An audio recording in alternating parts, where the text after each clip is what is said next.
7C.3 we'll start with fair games. This is a good application of the thing we were just doing, expected value.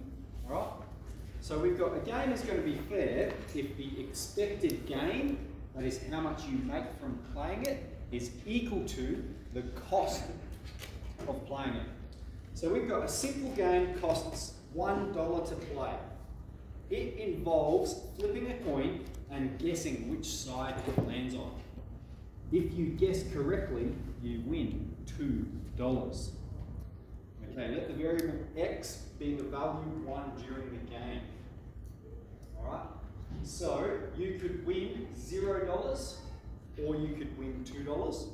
And if we assume the coin is fair, you have an equal probability of each.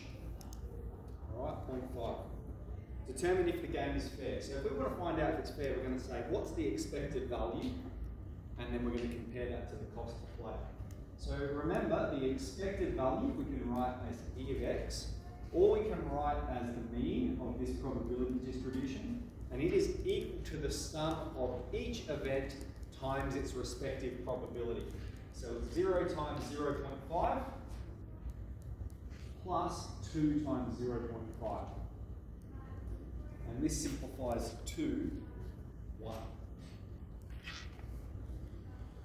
Alright, so the expected gain is $1. On average, you are going to gain $1. And we've said a game is fair if the expected gain is equal to the cost to play. Therefore, this game is fair.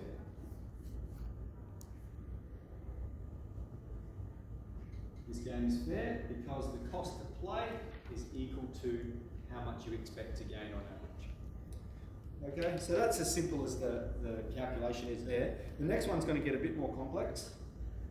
We have a game costs $5 to play. We're using a standard shuffled deck of cards. If you draw a face or an ace, you win $10. If you draw a 6 to 2 inclusive, you win $2. A 6 to 10, you win 2, and if you draw 2 to 5, you win 1. Draw a probability distribution that shows the possible outcomes. So, if we think about the possible events, what are the possible amounts of money you could win? You always win in this game. So, I might above just list the events. So, for a 2 to 5, that's sort of the lower end of the thing, you can win $1. For a 6 to 10 inclusive, you will win $2.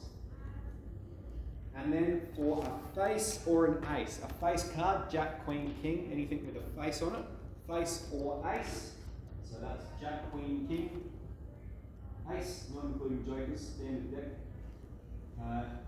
the Jaguar, you can win $10. Okay, so they're the possible events. Next, we need to determine the probability of those events occurring. So, if we have 2 to 5, all right, that's a 2, 3, 4, or 5. Okay, there are 4 options out of 13 cards in total for each suit. All right, so you can think of it as there's 16 out of 52 or 4 out of 13. 6 to 10, that's 6, 7, 8, 9, 10. We have 5 out of 13. And then Jack, Queen, King, Ace, we have 4 out of 13. Now notice as well how, you know we've done this right because the sum of all probabilities is 13 out of 13. That's 1. So we know we're on track there. Now what we need to determine here is the expected value, the expected gain. We need to find E of x. So let's go through and do that. So it's 1 times 4 on 13, plus 2 times 5 on 13, plus 10 times 4 on 13.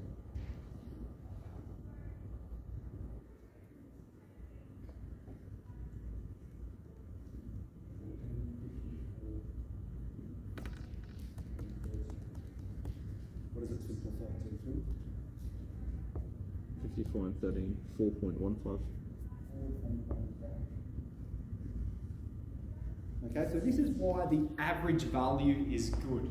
All right, because what it's telling us is, on average, if you're going to play this game over and over and over, on average, you're going to make $4.15. Now, how much does it cost to play?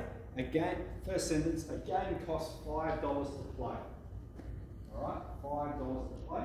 So this is not a fair game. Okay, it's not fair because the expected gain is not equal to the cost to play. In fact, on average, we can expect the person running this game, whoever's running it, on average is going to make 85 cents each time it's played. That's the difference between them. Is this a good idea for a charity, for a fundraiser? Yes, it is. This is a good game for charity because the person running the game is going to make money in the long run.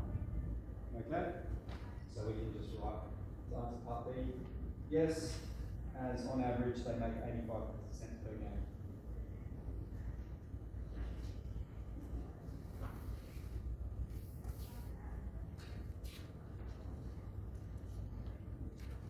Cool.